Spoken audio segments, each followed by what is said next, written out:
Bir koy berçi ошол жака дагы.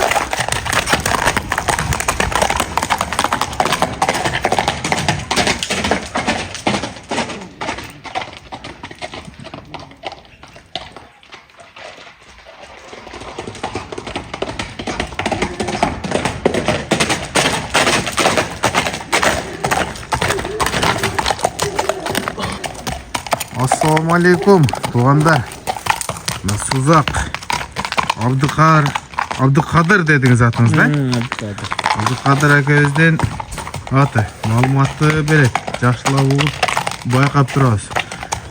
Ayu деген аттың баласы екен. Ал 5-5ке чалып жүрген ат. Малуматын бериң анда, Абдülkadir aka. Yaşı işte. 3 yaş. Жаңасы. 4 yaş ekan. Boyu 1.55. Taza. 1.55.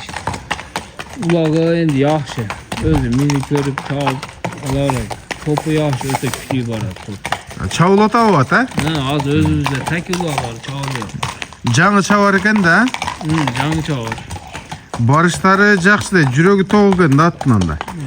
Бұл ошол Аю деген аттың баласы дедіңіз, ha? Аю деген Karaköl'de ağamın, atçının Karaköl'den. Atçının Karaköl'ünden geldi. Kanıvek degen ekemizden ağamın. Şöyle taladan karmak yegenmin. O kışta. Hazır dele bağılganına bir kança oldu dediniz?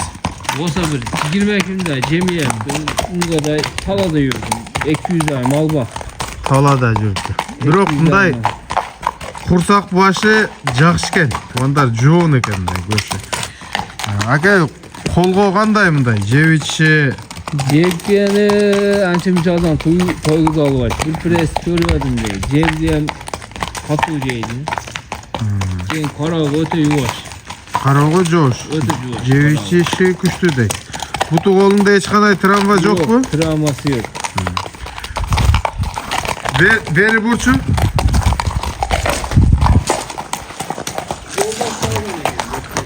Bunun atasının joldoş çabat eken 5-5 günde. Kavağı, moyunu, gökürögü, butları, tevilengen jelleri var eken. Atçağı. Negizinden taza eken. Narı bir bastırçı çatayan göstetelim.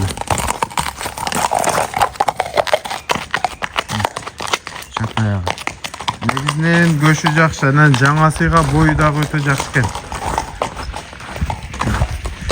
Ака, бунун баасы канча деп чыгат? 500. 500 миң. Кем болобу? Дагы сүйлөшөбүз дейм. Кимге жаккан болсо келип улакта чабып көрүп, бааны кыла берет, ha? 500 миң тугандар. Адрес Tuzak. Telefon nomeri de ayt bana. 557 00 13 96. Şu nomerlerge baylanışı o at boyunca malumatını soray veresingler tuğanda.